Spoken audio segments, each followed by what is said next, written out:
Something just happened that no one, not economists, not military strategists, not energy analysts, saw coming at this speed. In less than 2 weeks, the global oil market has been turned upside down. Prices are already up 43%.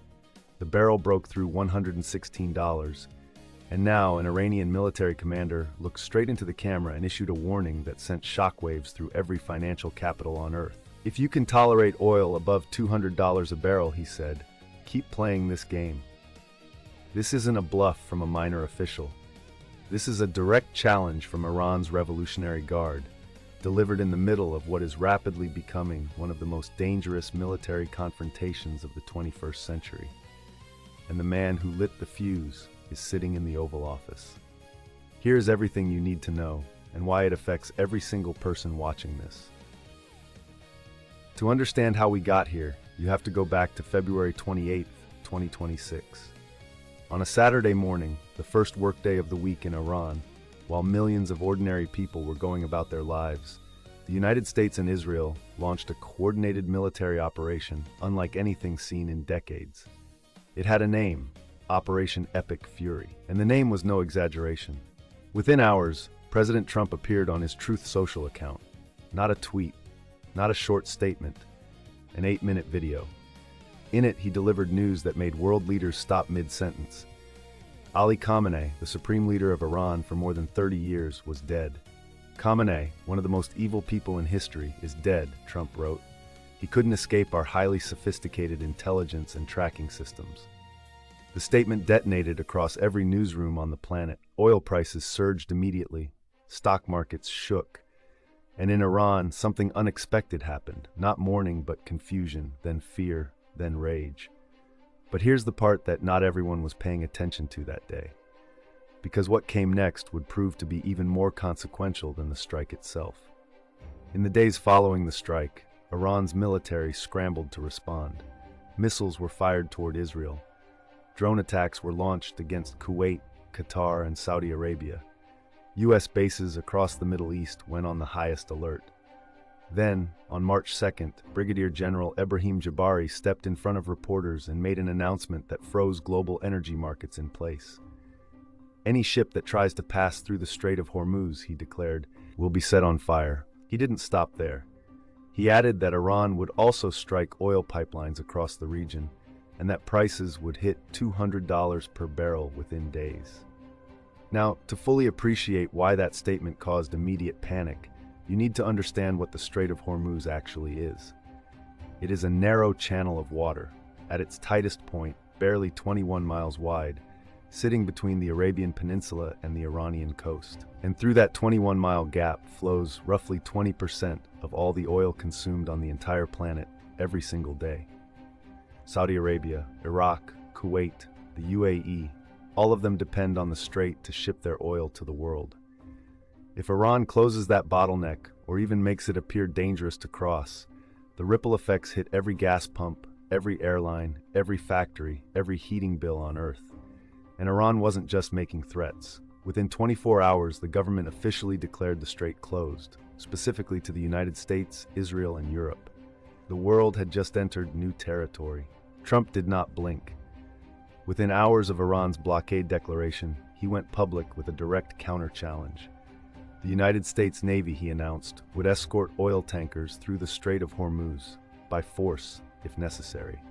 If Iran tries to stop us, he told reporters, they will regret it very quickly. The U.S. Central Command simultaneously issued a statement contradicting Iran's claims entirely, insisting the strait was not closed and that shipping lanes remained open.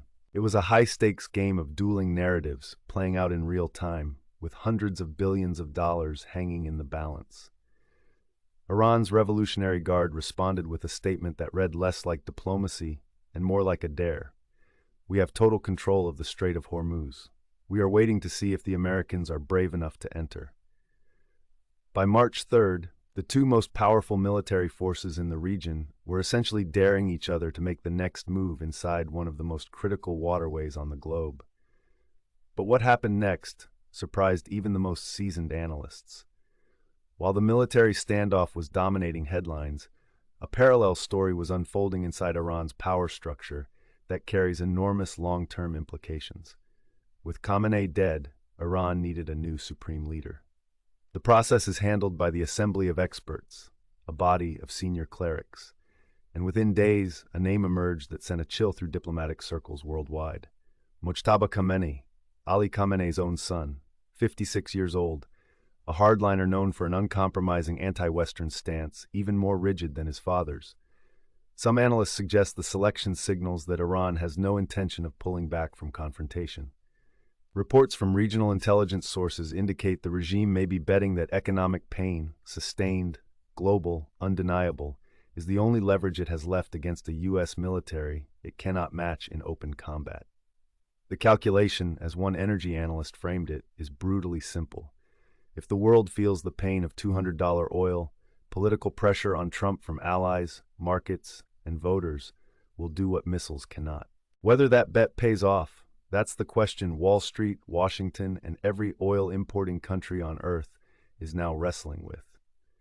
Let's slow down for a moment and talk about numbers, because this is where the story stops being abstract and starts being personal. On the week of the initial strikes, oil prices jumped 43%. The barrel crossed $116. LNG, liquefied natural gas, surged nearly 14%, hitting Europe particularly hard because Europe had already cut its Russian gas supplies due to the Ukraine war and was depending heavily on Middle Eastern LNG as a replacement. Now, Deutsche Bank has issued a sobering warning. If the disruption in the strait becomes prolonged, add another $50 per barrel on top of wherever prices are now. Lombard Odier, another major financial institution, was even more blunt. A 70% rise in oil prices would unleash severe inflationary pressure on the global economy. To put that in everyday terms, $200 oil means higher prices at the gas pump, obviously. But it also means higher prices for everything that gets transported by truck, which is most of what you buy. It means higher electricity bills, higher airline tickets, higher food costs. In countries where economies are already fragile, it can mean something far worse. The shockwaves from this conflict are not staying in the Middle East. They are traveling at the speed of global commerce. This is where the story splits into two very different narratives, and where the political battle inside the United States is heating up fast. Trump, for his part, has been remarkably calm. He told ABC News the situation is just a small setback and that everything is fine. He told other outlets that oil prices will fall dramatically once, in his words, the Iranian nuclear threat is destroyed. He estimated the conflict would last 4 to 5 weeks. He pointed to a striking claim. Military planners had estimated it would take up to 4 weeks to neutralize Iran's military leadership, and he said it was accomplished in an hour. His supporters argue this is strategic boldness. That a weakened Iran, stripped of its nuclear program and its Revolutionary Guard's command structure, leads to a safer, cheaper Middle East in the long run. But critics, including some economists and foreign policy analysts, are pushing back hard. They argue that the assumption of a quick, clean conflict is dangerously optimistic. Iran is not a small country. It has proxy forces spread across Lebanon, Iraq, Syria, and Yemen. It has the ability to disrupt oil infrastructure far beyond its own borders. And with a new hardline supreme leader now in place, reports indicate that the regime has internally framed this as an existential fight, not a war it can afford to lose or negotiate its way out of. Some analysts go further, suggesting that what's really being contested here isn't just nuclear capability or regional security, it's oil. Iran sits on the 4th largest proven oil reserves on the planet. Some reports suggest that America's long-term strategic interest in Iran's resources may be as much a driver of the current confrontation as any security concern. The White House has not confirmed or denied those assessments, and they remain speculative. But they're shaping the conversation in Washington and beyond. By March 8th and 9th, the situation had escalated once again, this time with language that left very little room for interpretation. Trump issued what can only be described as a direct ultimatum. If Iran does not lift the Hormuz blockade, the United States will respond with an attack 20 times more powerful than anything seen so far. Death, fire, and fury, those were the exact words he posted. Meanwhile, Iran's security chief, Ali Larijani, was equally unambiguous. Iran will not negotiate with the United States. Not under threats, not under bombing, not under economic pressure. The new leadership, reports indicate, sees any negotiation under military duress as a humiliation that would be politically fatal at home. That's the wall that both sides are now standing in front of. Trump demanding unconditional surrender, Iran refusing to even sit at a table. And in the middle of all of it, the Strait of Hormuz, 21 miles wide, carrying a fifth of the world's oil, surrounded by the most sophisticated military hardware on Earth from both sides. Something has to give. The question is what and when. There's one more dimension to this story that deserves attention, and it's the one making geopolitical analysts most uneasy. China. China is the world's largest oil importer. A significant portion of the crude it buys passes through the Strait of Hormuz. A disruption there doesn't just hit American allies, it hits Beijing directly. And Beijing, watching the U.S. assert naval dominance over the world's most critical oil choke point, is faced with a choice: stay quiet and lose access to energy security, or get involved in a conflict it has so far stayed out of. Some reports suggest that behind closed doors, the Trump administration may see control of the strait not just as a weapon against Iran, but as a long-game strategic move against China's energy supply chain. That, if true, would transform this from a regional confrontation into something with far deeper global implications. Critics argue this is exactly the kind of multi-front strategic overreach that ends badly.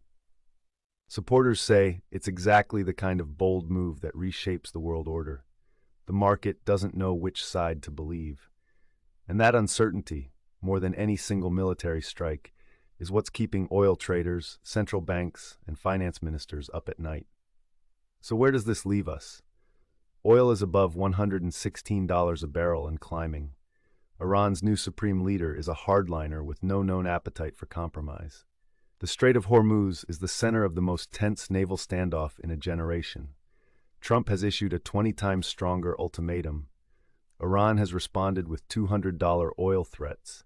And the rest of the world, Europe, Japan, South Korea, Brazil, India, every country that runs on imported energy, is sitting in the passenger seat of a car with two drivers fighting over the wheel at full speed.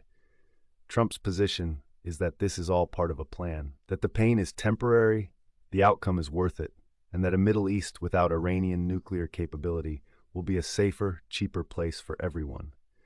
His critics warn that the plan relies on assumptions that have already been wrong before, that wars in that region end quickly, that economic pain doesn't backfire politically, and that Iran's new leadership will eventually fold under pressure. History, they argue, is not on the side of that optimism. Whether this gamble ultimately reshapes the Middle East in America's favor, or sends oil to $200 and tips the global economy into recession, we are going to find out very soon. And every single one of us will feel the answer, one way or another, the next time we fill up the tank.